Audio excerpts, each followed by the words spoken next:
চট্টগ্রামের রাউজানের মহামুনি মন্দিরের নাম তো অনেকেই শুনেছেন, কিন্তু জানেন কি কিভাবে একটি গ্রামের নামই হয়ে গেল মহামুনি?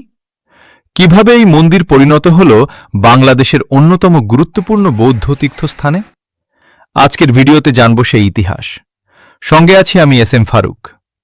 রাউজানের পাহাড়তলিতে অবস্থিত এই ঐতিহাসিক মন্দিরের নামকরণ হয়েছে এখানে স্থাপিত মহামুনি অর্থাৎ মহামানব গৌতম বুদ্ধের বিশাল মূর্তির নাম অনুসারে। এই মূর্তিই মন্দিরটির সবচেয়ে বড় বৈশিষ্ট্য এবং ধীরে ধীরে এটিকে ধর্মপ্রাণ বৌদ্ধদের অন্যতম পবিত্র তীর্থস্থানে পরিণত করেছে।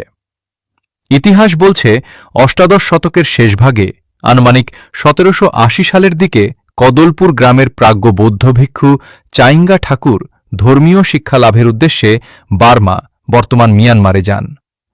শিক্ষা শেষে তিনি আরাকানের খ্রিহং এলাকায় অবস্থিত বিখ্যাত মহামুনি বুদ্ধমূর্তি দর্শন করেন।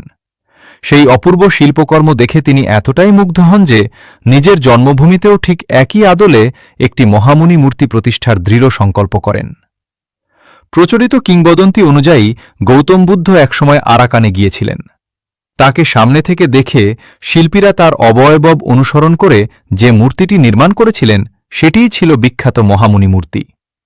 স্বদেশে ফেরার সময় চাইঙ্গা ঠাকুর সেই মূর্তির একটি চিত্র, মতান্তরে একটি পিতলের নমুনা সঙ্গে নিয়ে আসেন।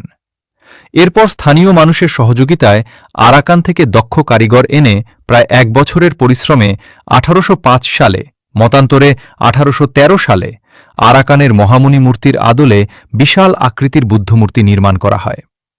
প্রথমে এটি একটি বাঁশের বেড়া ও খড়ের ছাউনি দেওয়া ঘরে স্থাপন করা হয়েছিল, আর সেই মূর্তির কারণেই পুরো গ্রামের নাম হয়ে যায় মহামুনি। পাহাড় বেষ্টিত অবস্থানের কারণে এর পূর্ণ নাম হয় মহামুনি পাহাড়তলি। এ নিয়ে একটি প্রবাদও আজও মানুষের মুখে মুখে শোনা যায়। ছোট মোড় চাইঙ্গা ঠাকুর এত বুদ্ধি জানে, রোসাঙ্গিরি মহামুনি কদলপুরে আনে। পরবর্তীতে আগুনে প্রথম মন্দিরটি পুড়ে গেলে কক্সবাজারের ধনাঢ্য দাতা কুঞ্জ ধামাই একটি গম্বুজ বিশিষ্ট পাকা মন্দির নির্মাণ করে সেখানে মহামুনি মূর্তিটি পুনঃস্থাপন করেন। পরে ১৮৪২ সালে তার পুত্র কেইজ চাইং চৌধুরী মন্দিরের ৪ কোণে ৪টি গম্বুজ, চারদিকে বারান্দা এবং একটি দৃষ্টিনন্দন তোরণ নির্মাণ করেন। ১৮৪৩ সালে মং সার্কেলের রাজা এখানে মহামুনি মেলা চালু করেন। প্রতি বছর বাংলা চৈত্র মাসের শেষ দিনে শুরু হওয়া এই মেলা আজও বৌদ্ধ, আদিবাসীসহ বিভিন্ন ধর্ম ও সম্প্রদায়ের মানুষের এক মিলন মেলায় পরিণত হয়।